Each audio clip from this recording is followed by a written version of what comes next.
चालाकी से बात कैसे करें? चालाकी से बात करने का मतलब है कि आप कुछ ऐसी ट्रिक्स यूज करते हैं जिससे सामने वाला आपकी बातों को मान लेता है, लेकिन उसे लगता है कि ये उसका डिसीजन था, ना कि आपकी मैनिपुलेशन की वजह से हुआ है। मगर हम में से कई लोगों के मन में ये सवाल आएगा कि यार ये ऑसम चीज होगी कैसे। और आज की ये वीडियो इसी टॉपिक के ऊपर है कि ह्यूमन माइंड को हम कैसे मैनिपुलेट कर सकते हैं। और आज हम ऐसी कम्युनिकेशन स्किल्स देखेंगे जिसमें हम क्या बोल रहे हैं, हम इस पर फोकस नहीं करेंगे, बल्कि इस पर फोकस करेंगे कि हम अपने साथ वाले इंसान के बिहेवियर को साइकोलॉजिकल प्रिंसिपल से कैसे चेंज कर सकते हैं ताकि वो हमारी तरह सोचने लग जाए। I know you are interested in this, so let's start. सबसे पहला पॉइंट कहता है the peak and rule. The end matters most. 1993 में नोबेल प्राइज विनर डैनियल कहनमैन और बारबरा फ्रेडरिक्सन ने एक एक्सपेरिमेंट किया। इस एक्सपेरिमेंट में 2 राउंड्स डिसाइड हुए। राउंड 1 में पार्टिसिपेंट्स को 60 सेकंड्स यानी 1 मिनट तक अपने हाथ एक 14 डिग्री सेल्सियस की पानी की बाल्टी में डालने थे, जो कि थोड़ा सा ठंडा है। राउंड 2 में था कि पहले तो पार्टिसिपेंट्स को 60 सेकंड्स के लिए अपना हाथ 14 डिग्री सेल्सियस की बाल्टी में ही डालना पड़ेगा, जो कि राउंड 1 में भी था। लेकिन उसके बाद 30 सेकंड्स के लिए यानी आधे मिनट के लिए 15 डिग्री सेल्सियस की पानी की बाल्टी में भी हाथ डालना पड़ेगा, यानी बस 1 डिग्री एक्स्ट्रा टेम्परेचर वाली बाल्टी पर, जो कि ऑलमोस्ट पहली पानी वाली बाल्टी की तरह था। अब इस एक्सपेरिमेंट में काफी सारे पार्टिसिपेंट्स को बुलाया गया और राउंड 1 कंप्लीट करवाया गया, यानी 60 सेकंड्स 14 डिग्री की बाल्टी में हाथ रखो। और सब पार्टिसिपेंट्स को उसके बाद राउंड 2 में पार्टिसिपेट करवाया गया, यानी पहले 60 सेकंड तक 14 डिग्री वाली बाल्टी में हाथ रखो, फिर 30 सेकंड तक 15 डिग्री वाली बाल्टी में। इन दोनों राउंड्स को कंप्लीट करने के बाद इन सब पार्टिसिपेंट से पूछा गया कि आप लोगों के पास एक ऑप्शन है, या तो आप राउंड 1 दोबारा से करो या फिर राउंड 2। अब आप लोग मुझे बताओ कि किस राउंड में आप दोबारा जाना चाहते हो। अगर हम इस चीज को खुद एक्सपीरियंस नहीं कर रहे तो हम में से मैक्सिमम लोग यही कहेंगे कि लॉजिकली राउंड 1 ही लोगों को रिपीट करना चाहिए, क्योंकि उसमें सिर्फ 60 सेकंड्स के लिए ही हाथ पानी में डालना है। लेकिन राउंड 2 में राउंड 1 वाली सारी चीजें तो करनी ही है, प्लस उसके बावजूद 30 सेकंड्स के लिए 15 डिग्री वाली बाल्टी में भी हाथ डालना है। लेकिन आपको पता है कि इस एक्सपेरिमेंट के रिजल्ट्स क्या है? इस एक्सपेरिमेंट में 80% लोगों ने कहा कि वो राउंड 2 सिलेक्ट करेंगे। क्या आप शॉक्ड हुए? आपको तो मैं देख नहीं सकता, लेकिन मैं इस एक्सपेरिमेंट से जरूर शॉक्ड हुआ। एक्चुअली इस कॉन्सेप्ट को पीक एंड रूल कहते हैं, और ये कॉन्सेप्ट कहता है कि अगर आपके फ्रेंड के साथ कोई कॉन्वर्सेशन हो रही है तो उस कॉन्वर्सेशन की बहुत इंटेंस मूवमेंट्स और एंड वाला पार्ट ही आपके फ्रेंड को याद रहेगा और बाकी सारा लॉन्ग टर्म में उसकी मेमोरी से डिलीट हो जाएगा। इसलिए अगर हम किसी से कुछ काम करवाना चाहते हैं तो हमें एंड वाले पार्ट को बहुत अच्छे तरीके से फ्रेम करना पड़ेगा। अगर एंड में आपने अपने फ्रेंड को खुश कर दिया तो उसके माइंड में एक अच्छी मेमोरी रिकॉर्ड हो जाएगी और हो सकता है कि वो आपके उस काम को भी कर दे जो आप चाहते हैं।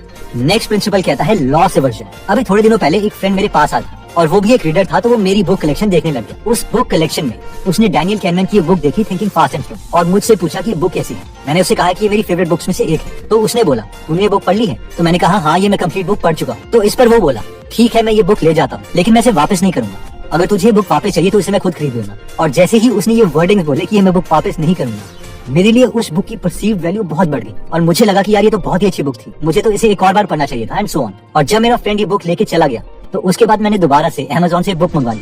और ये परफेक्ट एग्जांपल है लॉस एवर्जन का। लॉस एवर्जन प्रिंसिपल कहता है कि हम उन चीजों को ज्यादा इंपॉर्टेंस देते हैं जब हमें लगता है कि हमसे कुछ चीज ली जा रही है या कुछ हमसे दूर जा रहा है। तो अब सवाल आता है कि हम ये लॉस एवर्जन का प्रिंसिपल कम्युनिकेशन में कैसे यूज करें। जब भी हम किसी के साथ कम्युनिकेट करते हैं तो ये एक्सपेक्टेड है कि हम किसी को किसी चीज के लिए कन्विंस कर रहे हैं। फॉर एग्जाम्पल, अगर आप अपने फ्रेंड को अपने साथ बिजनेस में आने के लिए कन्विंस करना चाहते हैं तो लॉस एवर्जन प्रिंसिपल कहता है कि आप अपने फ्रेंड को ये बोलने के बजाय कि आपके साथ बिजनेस करने से उसे क्या फायदा होगा, हमें उसे ये कहना चाहिए कि आपके साथ बिजनेस ना करने से उसे क्या नुकसान होगा, क्योंकि ह्यूमन माइंड प्रॉफिट इंक्रीज करने के बजाय लॉस डिक्रीज करने के लिए बायोलॉजिकली प्रोग्राम। नेक्स्ट प्रिंसिपल आता है फोकसिंग क्वेश्चन। ये प्रिंसिपल कहता है कि किसी भी इंसान से मेन कम्युनिकेशन स्टार्ट करने से पहले उसके ब्रेन को वो चीज सोचने में मजबूर करो जिससे उसका माइंड हमारे होने वाली कम्युनिकेशन के बारे में सोचने लग जाए। आइए इसे एक सिंपल एग्जांपल से समझते हैं।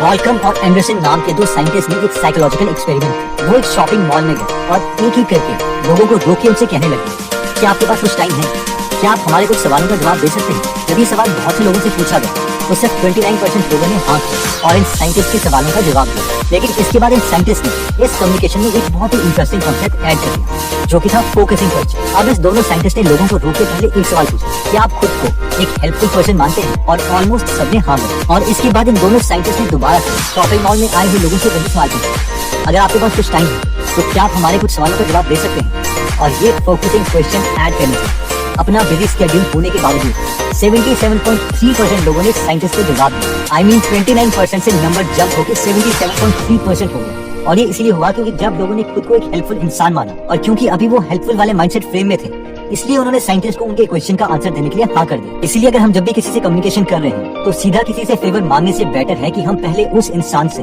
एक ऐसा फोकसिंग क्वेश्चन पूछें जिससे वो पहले एक ऐसे माइंडसेट में आ जाए जिससे वो हमारे क्वेश्चन को हाँ कर दे, जैसे कि इन दोनों साइंटिस्ट ने पूछा। नेक्स्ट प्रिंसिपल कहता है संक कॉस्ट फैलेसी। ये प्रिंसिपल कहता है कि एक बार अगर हम किसी चीज में इन्वेस्ट कर देते हैं तो अगर वो चीज फ्यूचर में यूजफुल नहीं भी है तो भी ह्यूमन माइंड के लिए उसे छोड़ना बहुत मुश्किल होगा।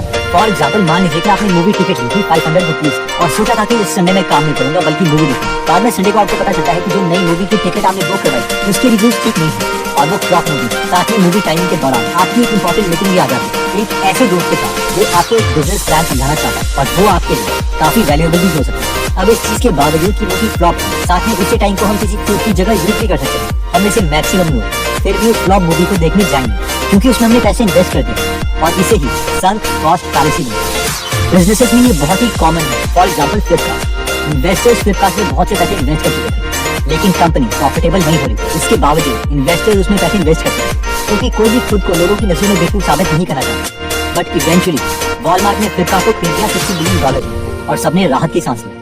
अब सवाल आता है कि हम इस प्रिंसिपल को कम्युनिकेशन में कैसे यूज कर सकते हैं। जब भी हम सामने वाले इंसान से कुछ फेवर चाहते हैं तो हमें उनसे छोटे छोटे इन्वेस्टमेंट्स करवाने पड़े और वो इन्वेस्टमेंट किसी भी चीज में हो सकते हैं, वर्क, मनी या टाइम। फॉर एग्जाम्पल अगर आप किसी को अपना बिजनेस पार्टनर बनाना चाहते हैं तो डायरेक्टली उसे अपनी करंट जॉब छोड़ने के लिए मत बोलो, उससे अपने बिजनेस के बारे में अवेयर करो और अपने बिजनेस में काम करने दो। जितनी ज्यादा टाइम इन्वेस्टमेंट वो आपके साथ करेंगे उतने ज्यादा चांसेस हैं कि संक कॉस्ट फैलेसी प्रिंसिपल की वजह से वो आपके साथ काम करने के लिए रेडी हो जाए।